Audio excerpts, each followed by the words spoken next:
Hey everybody, it's Brian here from quantlabs.net. We got Adam here and David who's going to present us all the time machine for .NET. Take it away, Adam. Okay. Hello everybody, and it's great to be able to present you the time machine for .NET. I'm Adam. I just came with the idea and how to do that too. I'll speak a little bit more in a minute. And with me also is David. Hello.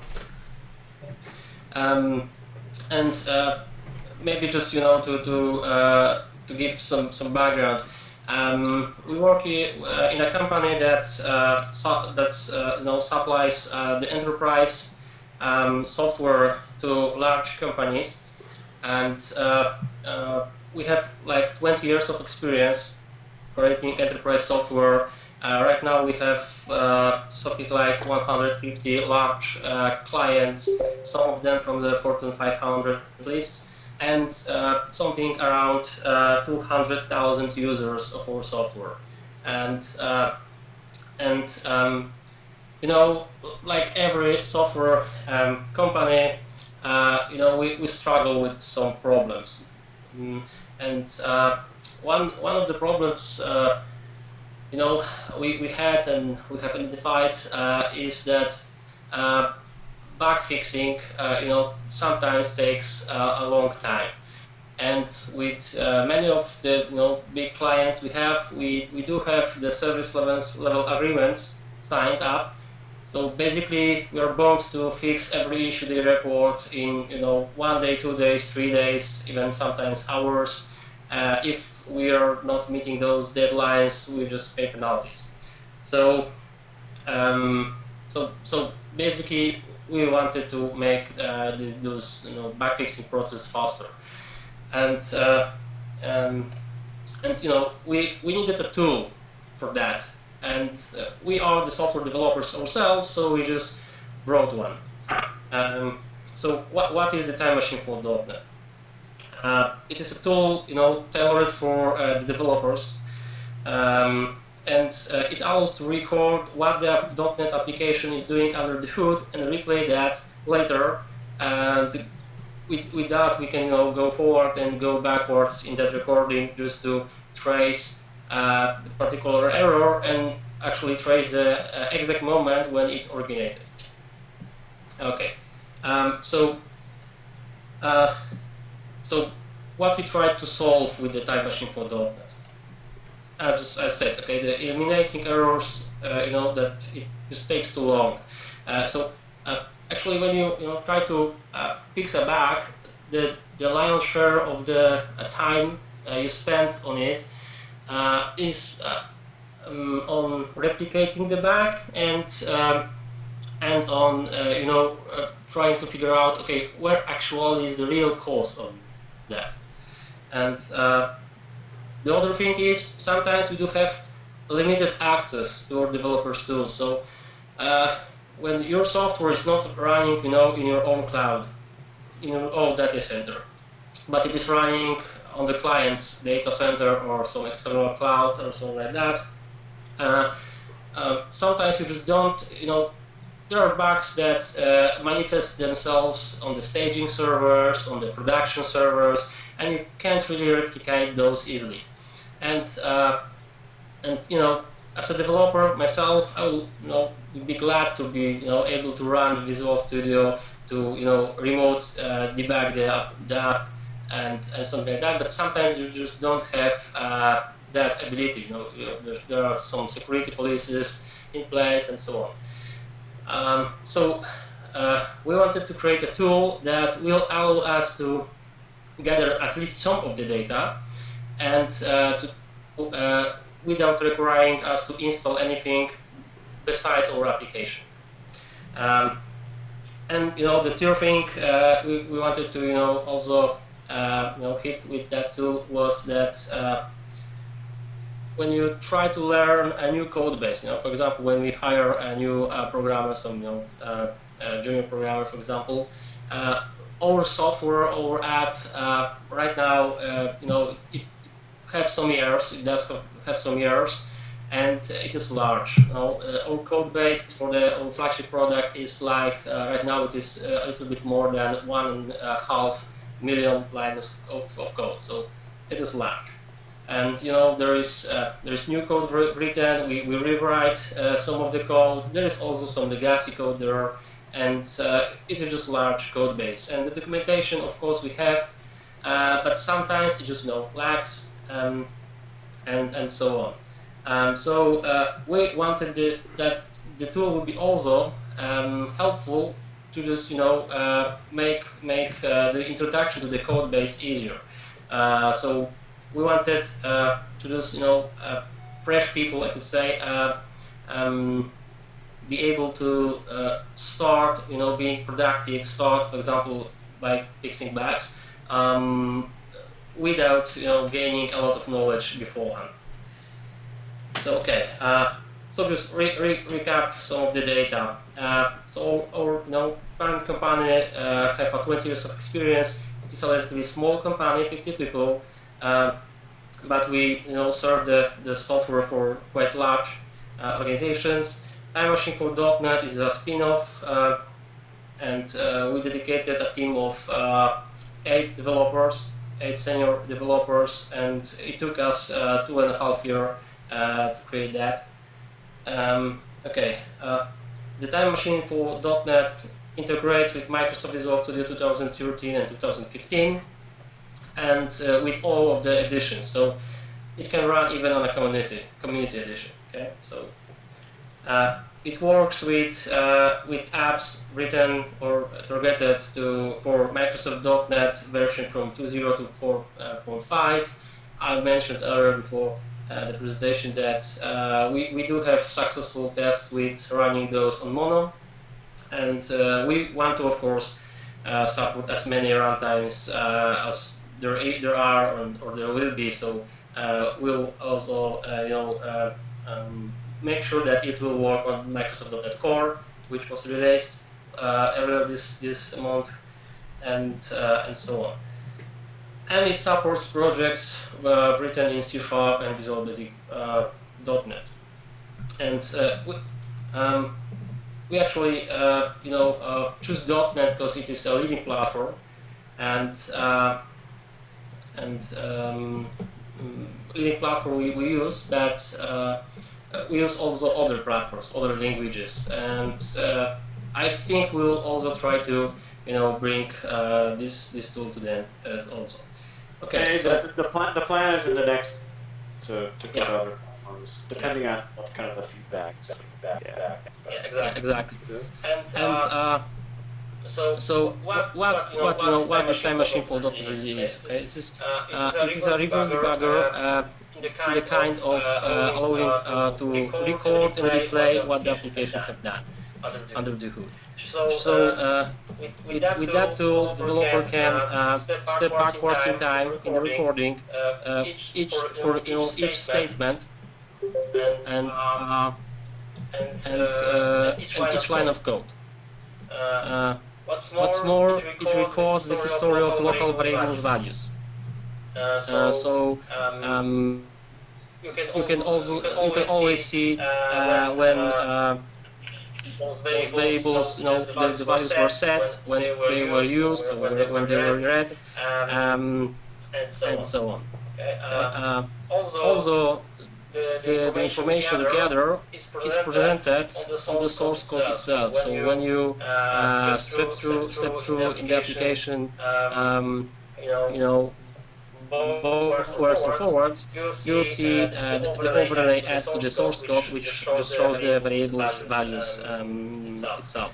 That's of course you can turn it off, but it is just much easier to reason about why this particular code path was used or not, and why the application behaved that way or not. Okay. And of course, it also visualizes how the application, how multiple threads of the application, when they were run, when they were working, at the same time, and on this visualization, you also can see various points of interest. So for example, here we have the red triangle just shows the unhandled exceptions. The yellow one just shows the handled exceptions, all of the handled exceptions, and the blue one is user defined. And maybe I'll just show that later, but you can just search other things in your code and see when they were executed and so on. And okay, maybe I'll switch to an actual app just to show those how all those works on some right now basic example. So this app here is one of our web apps, and I won't be debugging this app. I will debug a smaller app that actually pumps data into it. So this application basically is a workflow application for incoming letters, scans, emails, and so on in an enterprise company. Right now, I will just run a much simpler app that will just read the emails from the email account, and it will try to pump those into this application. I'll just do that right now. Okay, and if I run that, it crashes. No, we just have a crash of the app. Okay. What I will do right now, I'll just load the project into Visual Studio 2015. Okay, I've loaded that. And to use the time machine to record what the app is doing, I need to compile it with the time machine compiler. So basically, the time machine compiler enhances the app to allow the recording to happen. Okay, so I'll just build the app itself.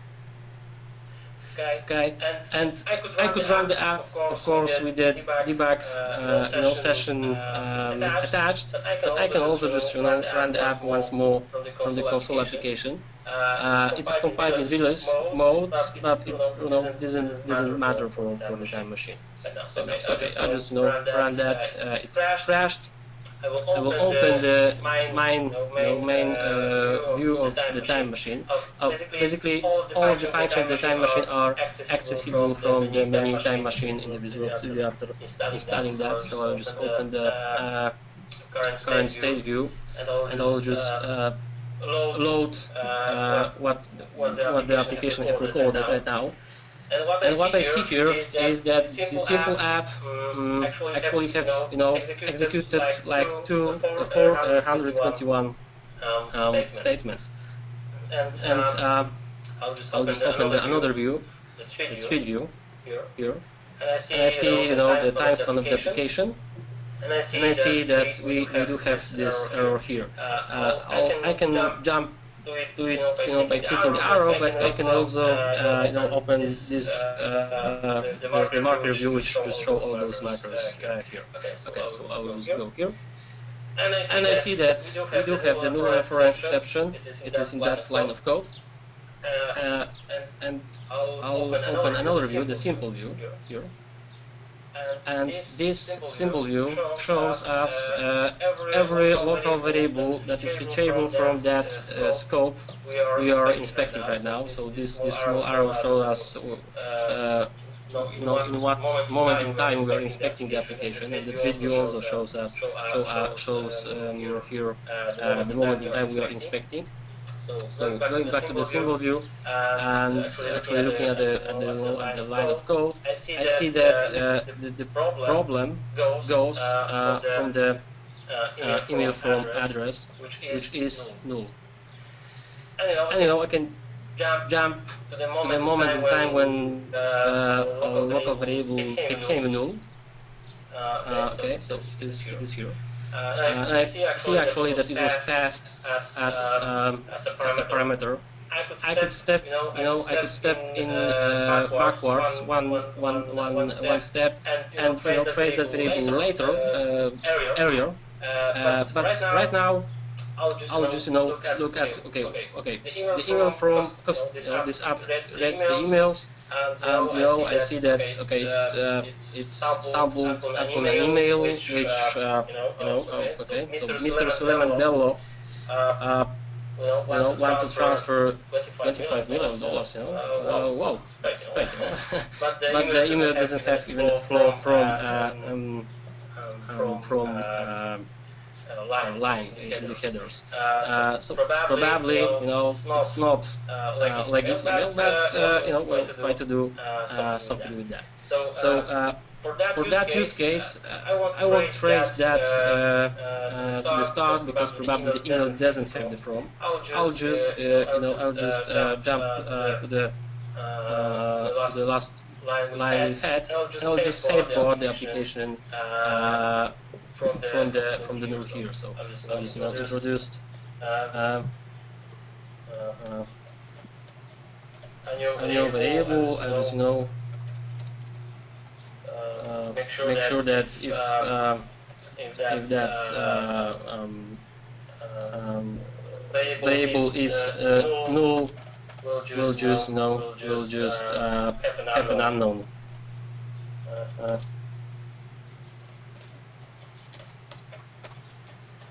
Okay, and I'll just use that variable here, and probably it will help. Okay, just I will compile the application itself once more. Okay. I will run the app and I'll see that it finished. I can check that, and I see, yep, the email was transferred here. We see the unknown here, which we have added, and so it was just a basic example what the time machine can show us, and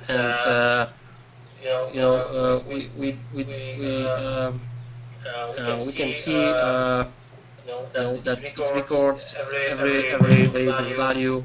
Okay, the app right now finished correctly. We see that it executed quite much more of the statements, and we have all of this data recorded. We can step through it, and we see that we have all the variables, and we can just reason about the application, how it worked that way in the recording. Okay. Just to show maybe one more this thing, I will switch the project. Just to one of my benchmark projects right now here. I'll just run it. This app is just doing some expose multiple threads and doing some things at the same time. And I can just do that, and just to show you that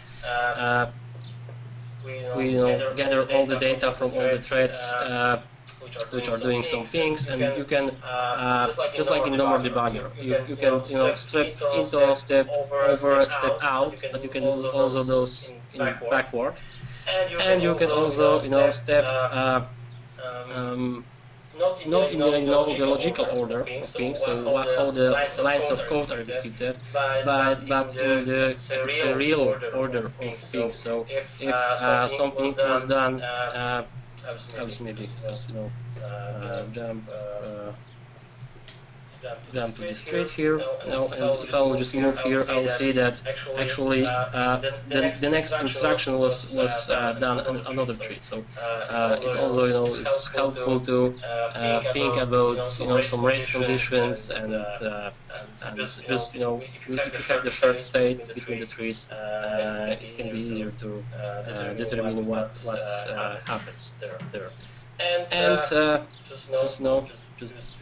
going to one more example.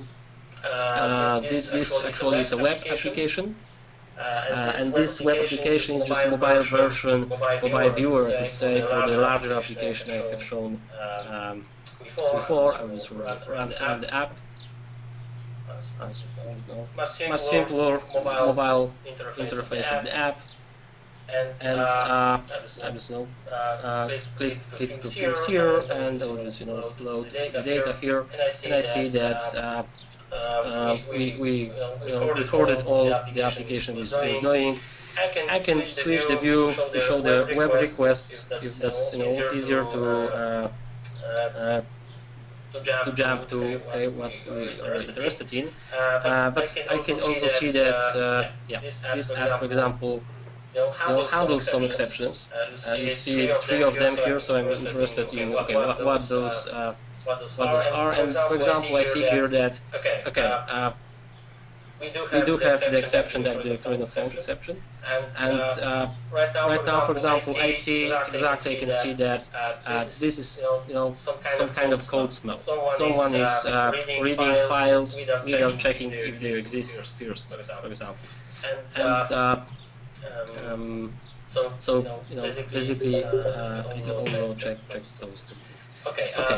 And basically, the time machine just records all what the app is doing, and just allows us to replay that recording and see how the state changed, and he's doing this for every line of code. And of course, we can also inspect the HTTP requests. We can jump to previous and next execution of that statement or line we are right now inspecting. We can find the real usages or the real executions of that statement or the method. We do have in the Visual Studio, we do have the find references, which will show us where there are places which call that method. But it shows us all the places where the method could be called. And Time Machine actually shows all the places where the method was called. So if any one of you have debug, have some debugging experience, sometimes we look at the code, we analyze the code which is never executed.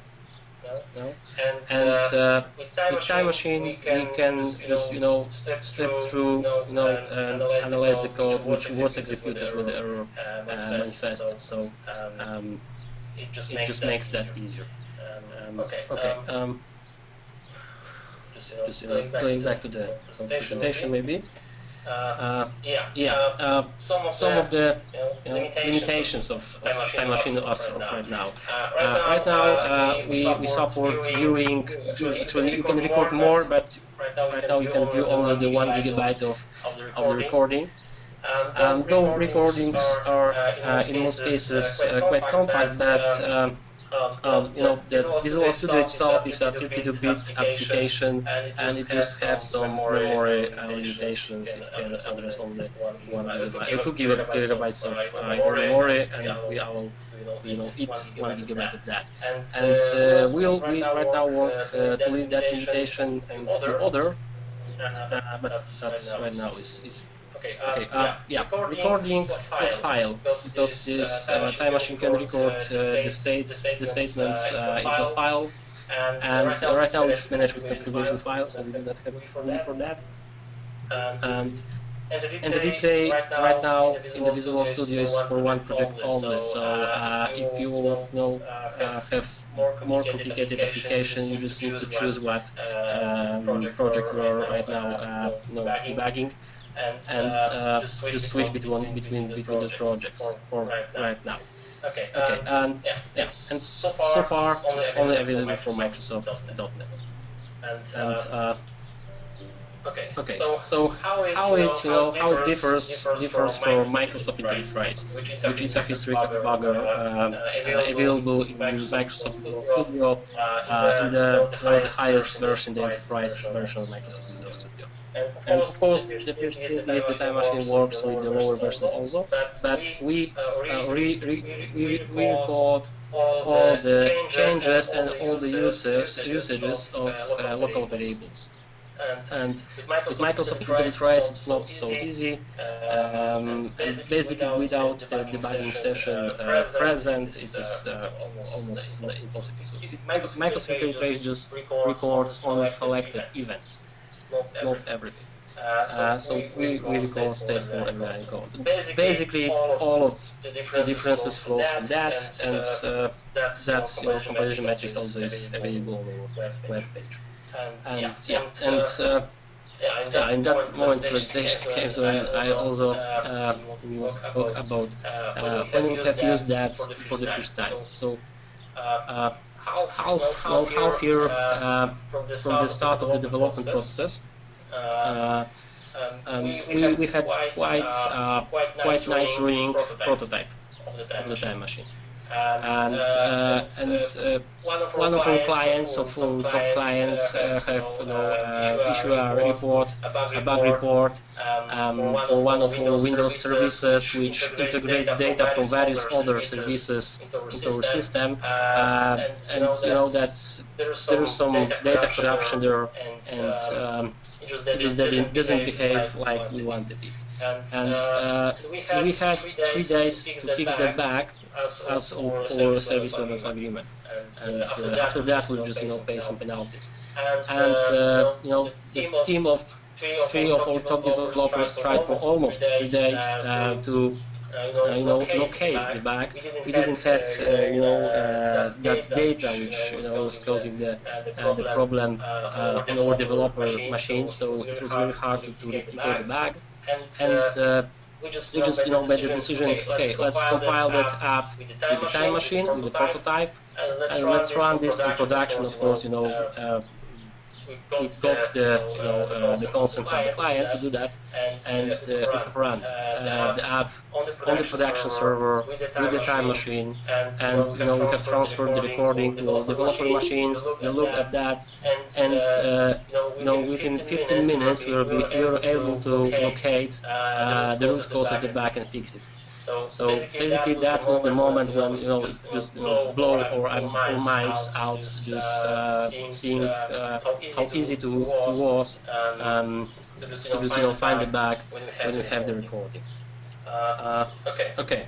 So to recap all of those, what are the advantages of the time machine? It allows for execution of program execution of the program. So we can see all the code paths that being being executed, and we can think about why this app is behaving this way or another way. It allows for quick identification of errors causes. So we can reason backwards from the moment the bug itself manifested, being it with the exception or whatever. And we can just move backwards to see, okay, why it happened,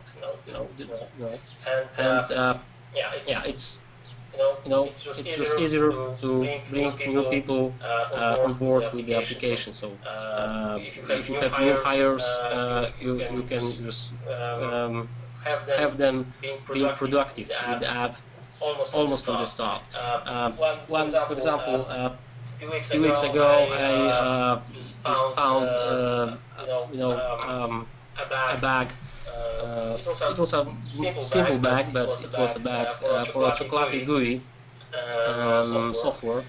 Maybe I will not show how it is done. It's quite technical, but I was able to actually locate the bag, locate the places where the application doesn't behave correctly, locate also the places where the application behaved correctly, just to learn how it is done under the hood, that it is okay, that is alright, and use that knowledge to transpose those behaviors to the places where the app wasn't behaved correctly. And of course, it took me like half an hour.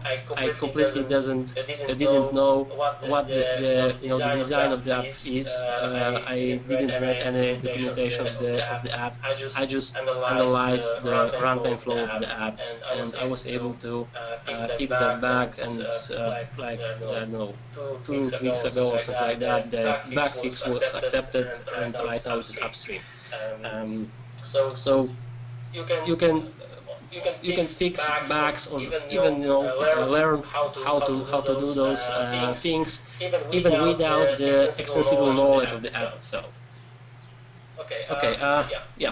You can record the application straight on hard drive. You can share this with other developers or have this just available for future use. and you can run the application enhanced by the time machine. You can run those on staging or production servers, and you don't need additional privileges to do that. You just deploy your app like normally you do. And you can see that you can record what it's doing there and use that recording. And Kegel just mentioned here that we also plan till the end of the year. We also plan to create a feature we are right now calling Crash Recorder. And the Crash Recorder will basically allow you to run your app enhanced by the time machine on your, for example, production or staging servers, but it won't record everything like it is doing right now. It will keep only a few minutes of the recording in memory, and will drop everything else just to exhaust the resources. But you will have this recording available when the app, for example, crashes. So when you get the exception, or when you identify in another way within your app that it is behaving abnormally, you'll be able to reach out for this recording, to save this to a file, or to send this to your issue tracker, or to cloud or something like that, and you'll be able just to have this recording ready for the developers. So basically, you won't be needing to replicate the bug manually. You'll just have what the application was doing when the bug happened. And all of those at the end reduces costs. And for the developers, maybe we are not counting costs. Those are the project managers' ashes, and that it frees us to do the more meaningful work. So we are not stuck in fixing bugs in the code we wrote. We can write some more creative stuff and just to have this time better used. Okay. And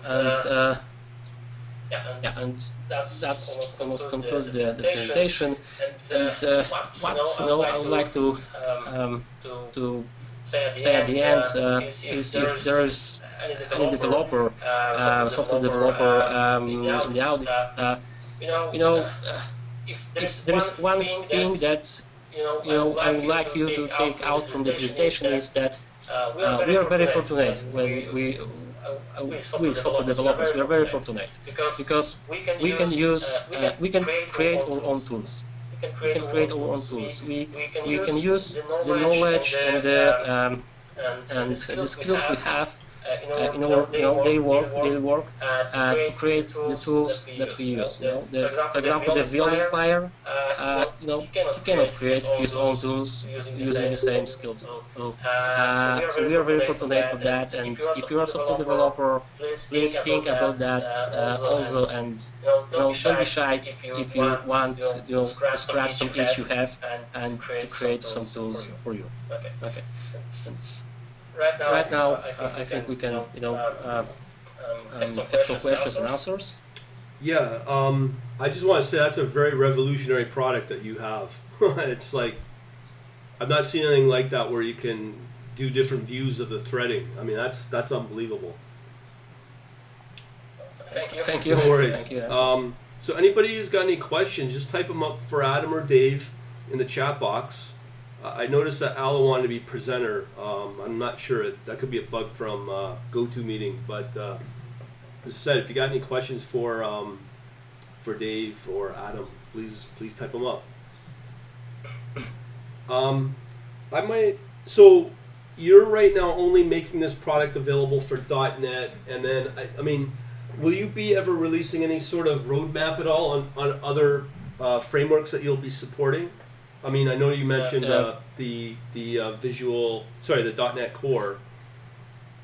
Yeah.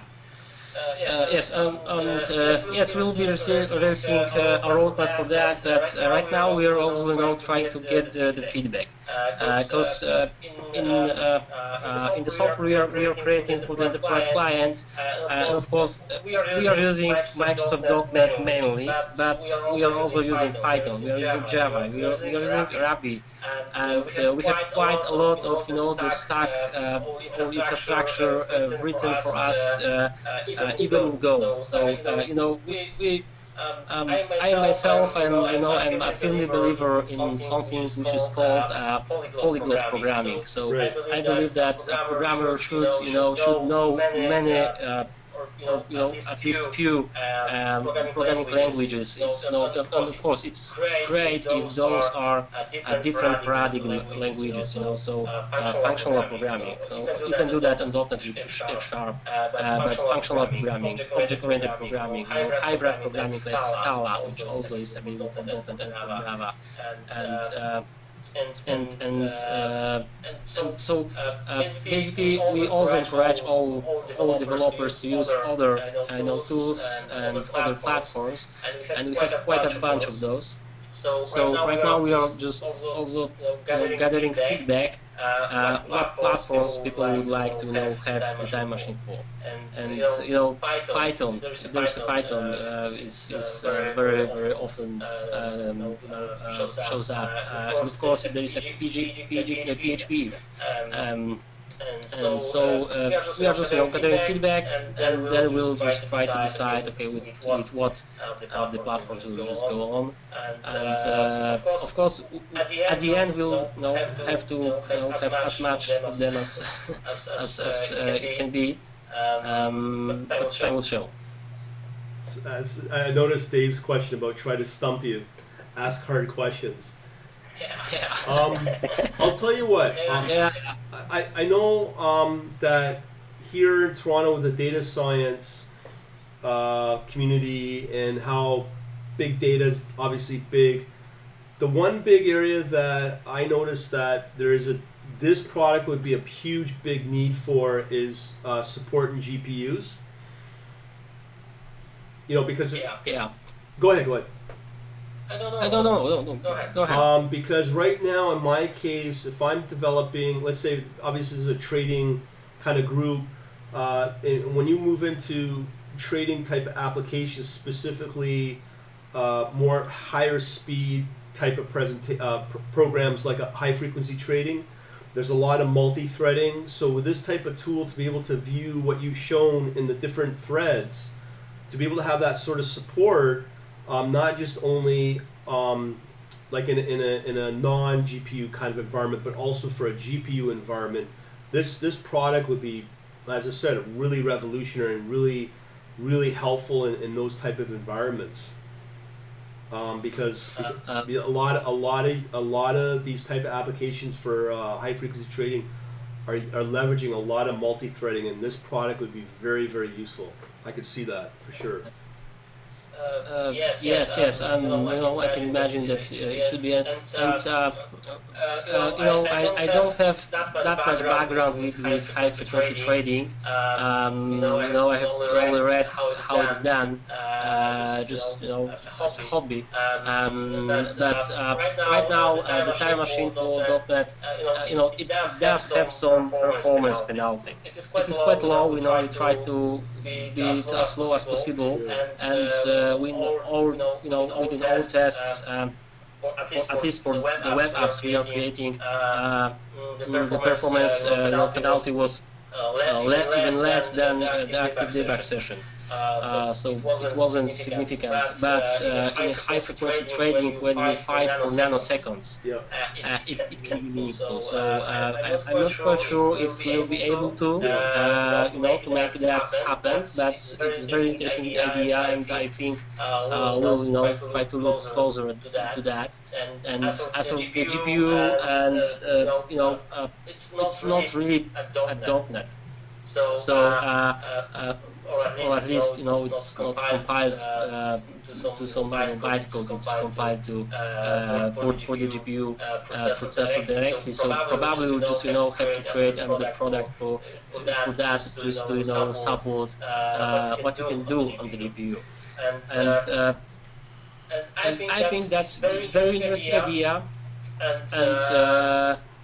And I will try to think hard, how to do that. Well, That's the thing is, really cool. the thing is that I'm using an OSQL database called Redis, and that's where I do a lot of my recording right in the Redis. So you were mentioning about the 1 gig memory. I mean, if there's a way you could hook in the back end of Time Machine and have it pump a log equivalent into Redis somehow, and be able to record everything in real time, and I'm sure Redis would be able to keep up with that, just as a suggestion or something like that.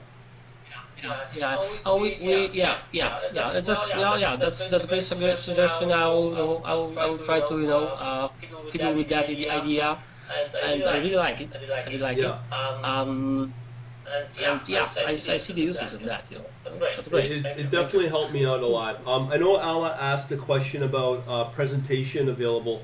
If Ala, I can put you. You wanted to be the presenter. I'm not sure. I can just let me know if you want to ask a question via audio. Okay.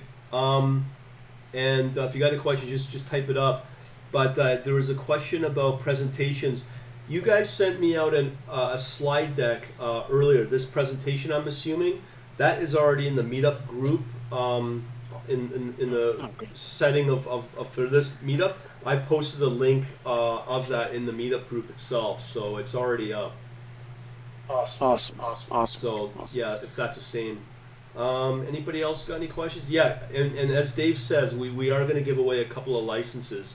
What I was thinking, Dave, is maybe give away 2 licenses, and then what I can do is I can do an email. I've got about 5,000 people on my email list, and I can give away three copies of that in the email, and do the first 3 people that respond, we can give out licenses like that if you want to do that.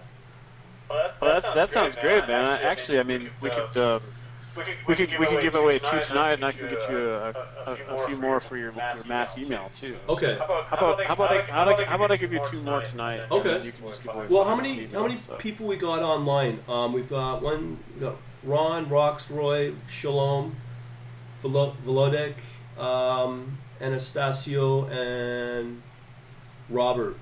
So we've got 5 new people. If people want to. Well, we can do some test questions here, like really easy one on .NET. You want to do that? Hey, sock it to him, guys, because I mean he's kind of a savant, or a soy.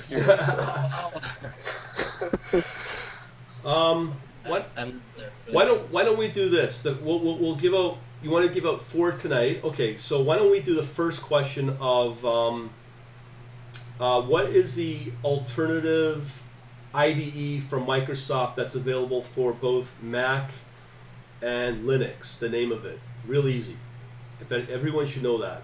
If you're using Visual Studio, it's a hint, but it's not Visual Studio itself. It's another product name. And we'll do the first person that can name that product. Anybody out there? That's a really simple IDE. Microsoft. I'm sure you guys know it. Come on, anybody type it up? No? I'll do a going once, 3, 4, or 5 times, and then we'll see.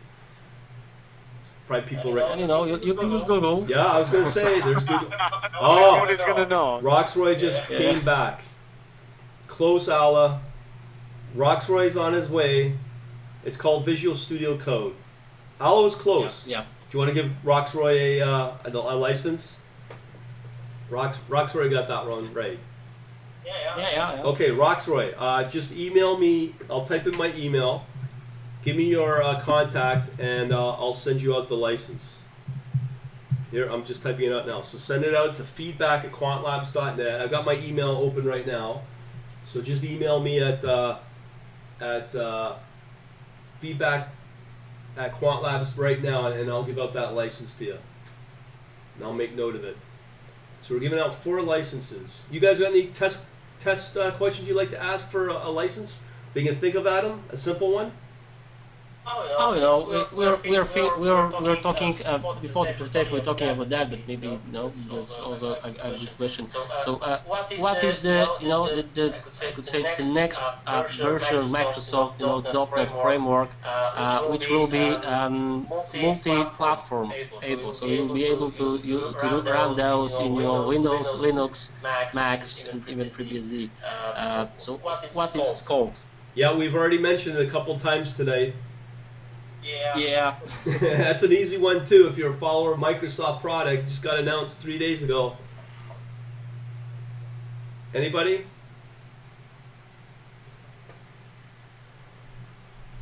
Roxroy's already got his license. People are Googling right now as we speak. I've got another question we can offer. It's a little more technical. I just put it up on my blog.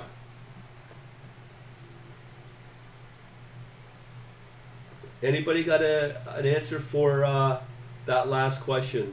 The open source .NET name that will be available for Mac and Linux. And it's not .NET, but it's .NET something. And it's been mentioned earlier tonight already. I mentioned it, Adam's mentioned it right at the beginning. There we go, Roxroy got it again. Ding, ding, ding. But he's going. Yeah. Anybody else got the name? Type it up. It's a chance to get a free license. Roxroy is only available. Oh, Anastasia. Okay, so Anastasios, send me your email, okay?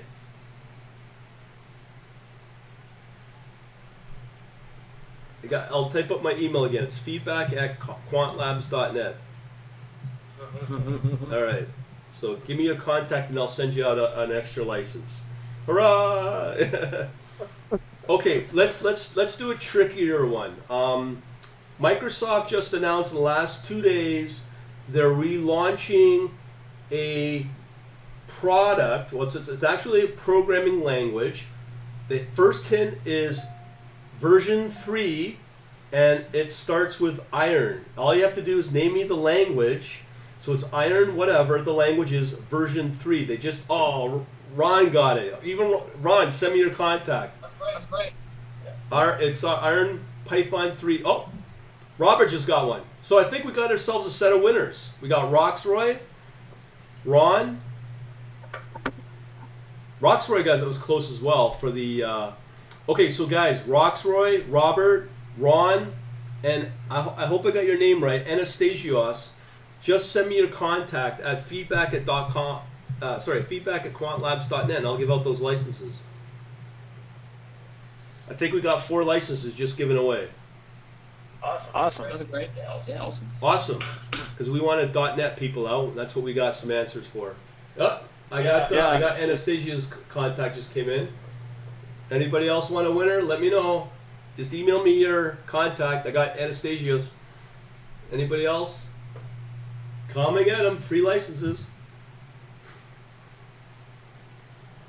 I guess the question is, are you able to talk about what the going price will be, or is that not public yet? $25 a month right now is what we've got. Okay. So. Okay. So it's a software as a service product. Yeah. Okay. Okay. So we're giving away about $300 worth of software. Wow. Per license, I guess. Yep. And it's That's nothing compared to what IntelliTrace would cost us. right. Well, I know the Microsoft .NET the MSDN subscription is like massive, like 15,000 a year or something like that. Yeah. So this is just a drop in the bucket. Yeah. Anastasia, I got your email. Yeah, I got it. Anybody else want a free license? No? Come on, guys. You deserve it. You answer some questions. Sure. Shalom. Send me your email. I got your email. I know that. Anybody else got any questions for Dave or Adam? Type them up in the chat box. So for my end, The other question is, because you mentioned languages, you're not going to have any support at all, you think, for C++? Because I know it's a tough language. C++, this one actually is, a little bit complex. Because, we also use the C++, and we would like to have that, but how to say that? The crazy stuff that the compilers of C++ are doing to the code, right, how they are optimizing that, is so crazy that it will be probably a little bit more complex than what we have done for Microsoft.NET, okay, and for most high-level languages. And I think we'll try to, we'll at least, in some moment we'll try to do that, but right now this actually the C++ is just the language with I'm personally a little bit afraid of. With all the latest additions, the C++ 14 standard, and it became quite huge, and there C++ is how to say that, if you use one compiler and then you compile your app with that, and you use the other compiler and you compile your app, sometimes you get very different binaries. The output is very different, and so basically. It is a territory I'm not that comfortable with, but we would like to have that. Okay. I don't know when, but we'll have to. We'll like to have. So Ron asked the question: is there a solution coming up? You did mention Java, but he was asking about with Eclipse. Yeah. Okay. So right now, of course, we don't have that solution for Java Eclipse, and actually, there is a commercial product available which is doing something similar to what we are doing. It is doing in a completely different way, but it is especially tailored for Java, and allows to record to record what the app is doing under the hood. It is called Chronon, just free advertising for them. But this software, I don't know what the prices are. I wasn't that much interested. I didn't test that product because but I know that it exists, and I know that for the recording purposes, they are not compiling the app, they are just hooking into the Java virtual machine. So hard to say how much it slows down the app, probably quite much. But I have to say I didn't see this myself. But right now we can try that. We'll also look for the Java platform and for the mobile platform when the Java is on Android. But it will be those plans we have for the next year and so on. Yeah. Anybody else got any questions? We're just coming up to under an hour, which is perfect. Anybody? It's interesting you mentioned that C++. I mean, there was a conference recently that was begging for us to come, but they really wanted us to do something with Time Machine and C++. And I was like, no, C#, sorry. So there seems to be some demand for that. Oh, I would say, as I said, when you tie it back to the high-frequency trading apps, about 90% of them are done in C++. And I understand what Adam's saying about the different compilers and whatnot, and that is obviously very true. But again, it comes back to what I was saying earlier. There would be a massive demand for that kind of product available for C++ for sure, because when you talk to any C++ developer, debugging is probably the worst aspect of the whole language. And if this kind of product, at least just recording within each thread and what the app is doing visually somehow, I mean, that would be, again, beyond revolutionary. It'd be like a dream come true for a lot of C++ developers, for sure. Man, that sounds like a destination. 'Cause we are thinking about the next platform to go to. Sure. And from my experience, You go know, ahead, Adam. we also, got quite a lot of feedback from game developers, we met quite, of the Finnish, from the Finland, the developer studios, the indie developer studios, and all of us, team, we are now fan of indie games, and Love them. yeah, just to mention that it's we'll at some point of time, and probably it will be a hobby project of a few of us, maybe on weekends Yeah. even. We'll also have unfortunately unofficial support for running Time Machine with Unity PD. So with games, indie games brought in the Unity 3D game engine. Unfortunately, it will be an official, support, because the Unity itself doesn't allow to plug in your own compiler into the pipeline. So we will do that in some hacking way, and abusing what they are doing with Unity a little bit. It's funny that you mentioned the C++. The same crowd, of game developers were, asking us about the Unity support, and they were also, of course, asking us, okay, do we have plans to support the Unreal Engine, Yeah.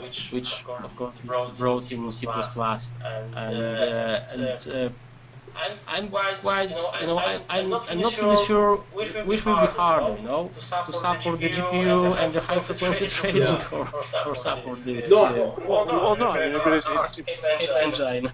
it's kind of, in some ways it's disruptive, because I mean we've talked to quite a few different people, like the smaller studios and the independent developers. They love it, because hey, they don't have to look for bugs very much. It really adds value to their service, So, but there are some resistance from other places that maybe they're not able to bill for looking for bugs so much anymore. So this could be a tool that is disruptive for a lot of companies, or it could be something that really adds value to their service. I mean, when you maybe some companies were billing quite a bit for looking for bugs, and they won't be able to do that so much anymore. But on the other hand, if you're trying to disrupt that and get a foot into the market, this could give you such an advantage over everybody else, the established players. Yeah, because I've never seen a product that can do exactly what you've demonstrated, Adam, about with the different views of the threading, not in real time, but pretty close, but being able to record all that. I mean, that is something I never thought of, and just seeing that, it just, as you said, it brings in both disruption to the industry, and obviously it's very revolutionary, because for somebody like myself that is moving into C++, into more heavy multi-threading environments, this kind of product would be beyond useful and very productive, and I'm sure that there would be a lot of companies willing to pay top dollar for it. So, and I also understand how you have to pick battles, because there's so many divergences in different platforms that you have to pick your battles, and I kind of get that. So, and there's so many different ways you can go about it, as you said, about Python or Scala, or in this case C++, or even Java. So I understand your dilemma, where you're coming from. Yeah. It's a big challenge that you'd face when it comes to this, and obviously it comes down to market demand. Yeah. Good problems to have. Yeah. But it's a challenge, because me being a software developer, to put this type of product together, I can imagine is very, very challenging. And yet, as he says about C++, let's say, that obviously would be a big challenge. I can see that, and mucho respect to on what you're saying, Adam, from a software developer point of view. Go ahead. Yeah. And, it is a challenge, but on the other hand, it's a lot of fun. Yeah.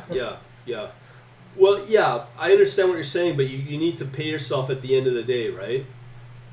Yeah.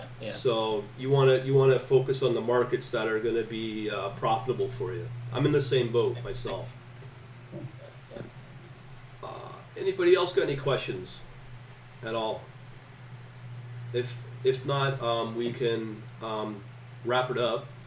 I just want to say, from my point of view, I learned a lot. It really opened my eyes on as new ideas. I mean, this is a fantastic product for .NET developers, that's for sure. I think it's revolutionary what you have and what you built. I salute you for it. From our side, I mean, we thank you so much, Brian, for hosting us here, and we had a great time. And hopefully we can do a whole lot more things, be it in person or otherwise. And I think you're running a terrific program here. Oh, thanks. And it's been a great honor to be a part of it. And thanks a lot. And no problem. And I want to say thank you very much for the licenses from everybody. For all our winners and future winners on our email I'll send this out probably Thursday, Friday, and I'll put this video in there and try to get some more views for you. And obviously, being on YouTube in itself will help you out as well. Awesome. All right. Thank you very much. Oh, no problem. And of course, if anyone will have some more questions, you can reach us at emails presented here, and I'm available all the time for your questions. Yeah. Questions, comments, insults, it's all good. Yeah, I'm the same way. You guys got my email. All right. Again, Yep. Anybody have any last parting questions for Adam, Dave, at all? Anybody? Going once, going twice, 3 times? No? Okay. Again, guys, this was really, really exciting to see. I'm like, this blew my socks off, honestly. Yeah. We get that. And what I'll do... Sorry, somebody say something? Oh, just thank you very much. Oh, no. Yeah, thank you. No problem. It's wonderful to hear that from you, especially. No problem. So, No problem. yeah. I think this is a really, really cool product. Oh, Robert just put in... Robert asked what was the price again? $7 million. 25 $25 a month. $25 a month. Yeah, software as a service, Robert. Anybody else got questions? No? Maybe? Going once, twice, 3 times? Okay, so I guess we're done. I appreciate you doing this. And you guys got my email, so just get in touch with me anything you want. And I'll let you know when the video goes up as well, okay? All right. So it'll take a couple... Thanks so much, Oh, Brian. no problem. It'll take a couple hours. And thanks for everyone for participating in this. This is a lot of fun. Yeah, Thank you. Okay, I'll terminate the video and the GoToMeeting session as well. So everyone have a good night, good day for wherever you are. Thanks again, Dave and Adam. Thank you. All right, have a good day. Good night, Adam. All right, see you guys later. Bye. Bye bye. See you guys. Have a good night. Bye. Later.